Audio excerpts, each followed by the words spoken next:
Before we get started, I want to inform you that listener discretion is advised as sensitive topics are discussed.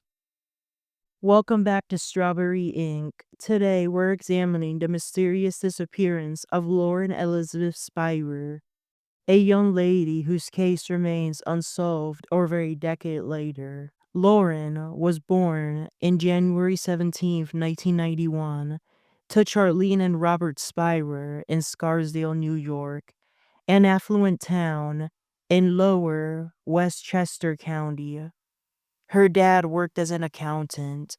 She graduated from the Edgemont High School in 2009 and enrolled at the Indiana University, studying textiles merchandising. Lauren was active in the Catholic community at IU, and she quickly formed a close circle of friends in this religious club with whom she would socialize with during those university years. Lauren also met her boyfriend, Jesse Wolf, and her friend, Jay Rosenbaum, years earlier at Camp Tawanda, a summer camp in Honesdale, Pennsylvania. Camp Tawanda played a pivotal role in forming her social circle, as several future IU students, including Wolf and Rosenbaum, were part of it. This was basically somewhat a retreat. On the night Lauren disappeared, she was drinking with friends. Wolf stated that he did not go out that evening, though he exchanged texts with Lauren before going to bed. Witnesses described her as very intoxicated. She was drunk. Police used video surveillance footage and witness statements to reconstruct her movements that evening. In August 2011, authorities conducted a 9-day search at the Sycamore Ridge landfill in Pimento, south of Terre Haute, where a widely known federal prison is. That is also where Bloomington trash is disposed after a transfer station stop.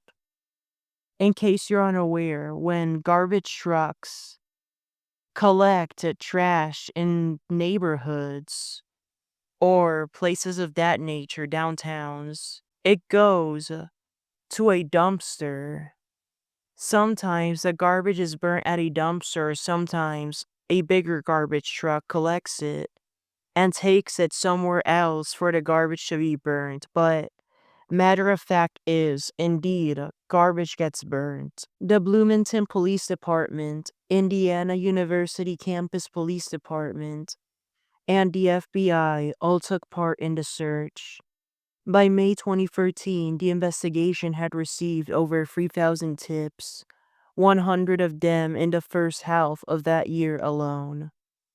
In April 2015, police investigated a possible connection between Lauren's disappearance and the murder of IU student Hannah Wilson, who went missing after visiting the same bar, Kilroy's. I will cover that later on. However, by July 2015, authorities concluded the cases were unrelated. On January 28, 2016, the FBI and Bloomington police searched a property on Old Morgantown Road in Martinsville, tied to Justin Wagers, suspected of exposing himself to females in the area, showing off his private parts. Cadaver dogs indicated potential evidence, and anthropologists conducted digs, but nothing was found. Several theories have emerged. Accidental overdose. Lauren repeatedly consumed alcohol, cocaine, and Klonopin the night she disappeared. She had a rare heart condition, lung QT syndrome, increasing the dangers of drug use. Some speculate she may have been drugged at Kilroy's.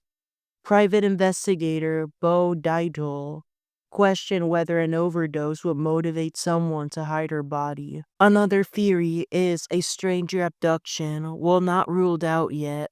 Lauren's parents do not believe it was a random abduction. In 2017, Brown County prosecutor Ted Adams mentioned Daniel Meso, who was convicted of killing IU student Hannah Wilson, would possibly be connected. Messel has never been charged in Lauren's case, though. Lauren's parents filed civil suits against Rosamond Rosenbaum and Beth, alleging negligence for providing alcohol to a visibly intoxicated Lauren and failing to ensure she returned safely to her apartment. In 2013, Judge Tanya Walton Pratt dismissed the suit against Beth, finding no duty of care. In 2014, she dismissed two other defendants, citing lack of evidence connecting their actions to Lauren's disappearance.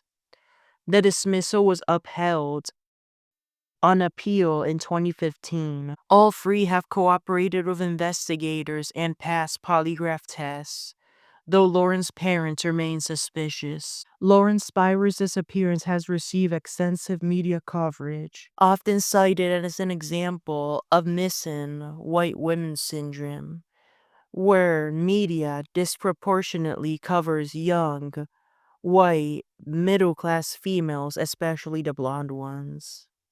The Indiana Daily Student noted disparities in reporting compared to the disappearance of Crystal Grubb, a working-class woman whose case received significantly less attention.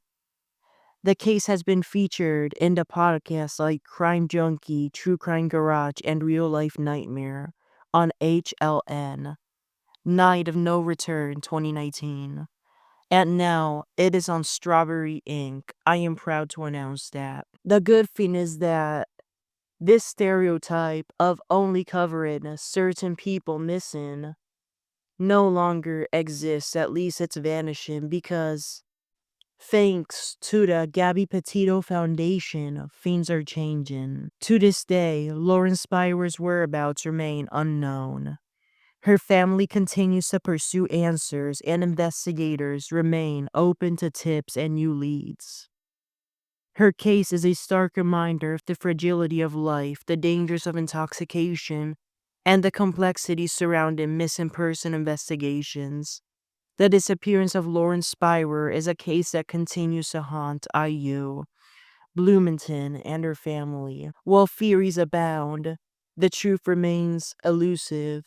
As always, if you have any credible information, contact local authorities, the Bloomington Police Department or IU Campus Police. Email them or call them if they don't have an email. Therefore, thank you for listening and have a good rest of your day. Take care.